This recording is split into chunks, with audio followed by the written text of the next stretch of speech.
Big immigration updates have just been announced in Canada, and if you're planning to immigrate, work, or apply for permanent residency, these changes could directly affect your future.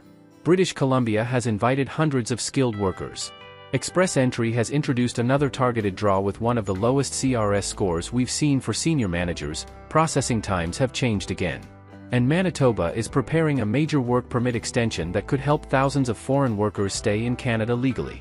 In today's video, we're covering every important update you need to know, what it means for you, and how these changes could impact your Canadian immigration journey. So make sure you watch until the end because every section contains valuable information. If you're interested in Canadian immigration, work permits, provincial nominee programs, express entry, or the latest IRCC updates, you're in the right place. Today we'll cover 4 major immigration updates. British Columbia's latest provincial nominee program draw. Canada's newest express entry draw for senior managers. Updated LMIA processing times and what they mean for employers and workers. Manitoba's proposed workforce transition bridge work permit extension. Let's begin with British Columbia. On July 9th, British Columbia held another targeted skills immigration draw under the British Columbia Provincial Nominee Program. This was the province's 8th skills immigration draw of 2026 and the 15th invitation round overall this year. The province invited highly qualified workers from occupations facing labor shortages, particularly in the care sector and construction industry. A total of 343 invitations to apply were issued across 4 occupational categories. Here's the complete breakdown. Under the care objective, 91 invitations were issued to childcare professionals with a minimum score of 108. Only one occupation qualified under this category, early childhood educators under NOC 42202. However, simply working as an early childhood educator wasn't enough. Candidates also needed either a 1-year or 5-year early childhood educator certificate issued by the provincial ECE registry to receive an invitation. Moving to healthcare, British Columbia invited 116 candidates across 31 healthcare occupations. The minimum score required was 96, making healthcare one of the strongest pathways in this draw. Veterinary care also received invitations. Although fewer than 5 invitations were issued, candidates in 2 veterinary occupations qualified with a minimum score of 88. Finally, the largest number of invitations went to construction trades. A total of 136 invitations were issued across 9 construction occupations, with a minimum score of 97. This clearly shows that British Columbia continues to prioritize skilled workers who can help address labor shortages in housing development and essential infrastructure projects. Interestingly, this was only the 3rd skills immigration draw in 2026 focused specifically on occupations. Previous draws this year selected candidates based on different factors such as registration scores, wage levels, salary offered by employers, and job offer TER classifications.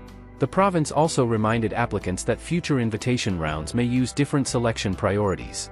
Factors that may influence future invitations include education level and field of study, where education was completed, professional licensing or designation in British Columbia, length and skill level of work experience, English or French language ability, occupation, wage offered by the employer, skill level of the job offer, intent to live in specific regions of British Columbia, provincial labor market priorities, government pilot programs.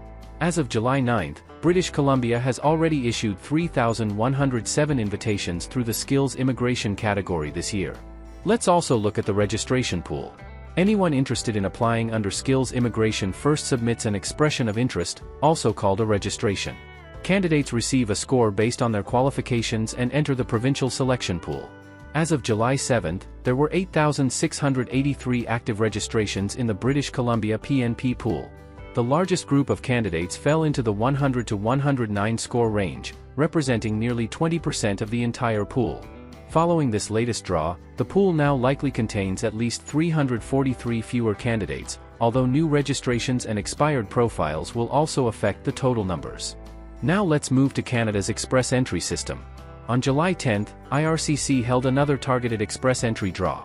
This draw focused specifically on senior managers with Canadian work experience. IRCC issued 500 invitations to apply. To qualify, candidates needed a minimum comprehensive ranking system score of 392.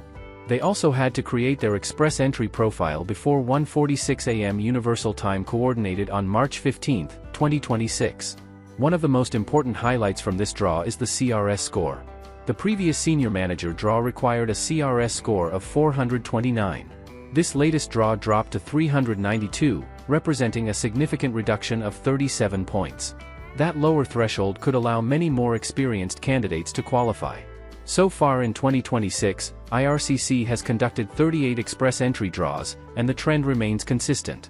Most invitations continue going to candidates already living and working in Canada, especially those with Canadian work experience or provincial nominations. For many applicants, gaining Canadian work experience continues to be one of the strongest ways to improve their chances of receiving an invitation for permanent residence. Now let's discuss LMIA processing time changes. Employment and Social Development Canada released updated LMIA processing times on July 9 using June 2026 data. There are both positive and negative changes. Let's start with the increases.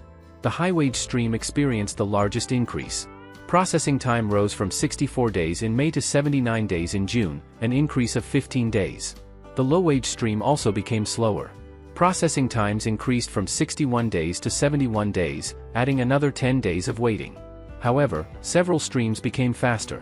The Global Talent stream improved from 10 days to 9 days. The Seasonal Agricultural Worker Program dropped from 11 days to 9 days. The Agricultural stream remained unchanged at 22 days. Perhaps the biggest improvement came under the Permanent Resident stream. Processing times decreased from 114 days to 99 days, improving by approximately 2 weeks. This continues a positive trend. Back in November 2025, processing under this stream reached approximately 38 weeks. Today's wait time is now just over 14 weeks. Remember, these processing times only begin after employers complete the mandatory advertising period. Depending on the stream, employers must advertise positions for anywhere between 14 days and 8 weeks before submitting an LMIA application. So what exactly is an LMIA? Before hiring most temporary foreign workers under the Temporary Foreign Worker Program, Canadian employers must first obtain a positive or neutral LMIA. This confirms that the employer made genuine efforts to hire Canadian citizens or permanent residents but could not find suitable candidates. It also confirms that hiring a foreign worker is unlikely to negatively impact Canada's labour market.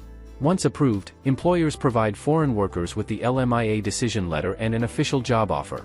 These documents are then used to apply for an employer-specific work permit through IRCC. Although ESDC recommends the work permit duration, IRCC ultimately decides the final expiry date. An approved LMIA generally remains valid for 6 months. If the worker doesn't apply before it expires, the employer usually needs to obtain a new LMIA. For job seekers, Canada Job Bank currently lists more than 5,700 positions from employers who either already hold an LMIA or have submitted an LMIA application. In certain situations, workers may even qualify under IRCC's concurrent processing measures before the employer receives the final LMIA decision. Canada is also reducing temporary foreign worker admissions. The federal government plans to admit 60,000 temporary foreign workers through the Temporary Foreign Worker Program in 2026. That's 82,000 fewer admissions than the previous year's target. Between January and April 2026, only 14,655 workers entered Canada through the program.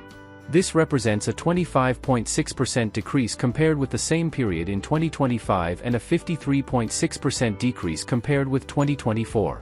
The government says these reductions support its broader goal of reducing temporary residents to below 5% of Canada's population by 2027. The International Mobility Program, which issues LMIA-exempt work permits, has also been reduced significantly. Admissions are planned to decrease from 285,750 in 2025 to 170,000 in 2026. Our final update comes from Manitoba. The federal government is preparing a new proposal called the Manitoba Workforce Transition Bridge. If approved, this measure would extend open work permits for approximately 2,700 Manitoba Provincial Nominee Program candidates until December 31, 2027. The proposal is intended to help workers whose permits could expire before they receive their provincial nomination. According to information released so far, over 1,600 workers who received permits under the 2024 policy have already become permanent residents. However, around 2,700 candidates are still waiting for nomination. Because Manitoba's annual nomination allocation has decreased, from 9,500 nominations in 2023 and 2024 to 6,400 in 2025 and 6,239 in 2026, processing has become slower. As a result, many workers risk losing legal work authorization before receiving their nomination. The proposed workforce transition bridge aims to prevent that situation. At the moment, the proposal still requires formal approval from the Manitoba government. Application procedures, eligibility details, and launch dates have not yet been announced.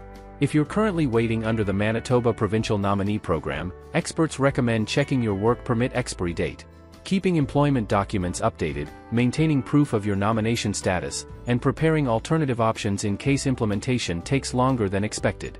Overall, Canada continues adjusting its immigration system based on labor market needs. British Columbia is actively inviting healthcare, childcare, veterinary, and construction professionals. Express entry remains focused on candidates with Canadian work experience.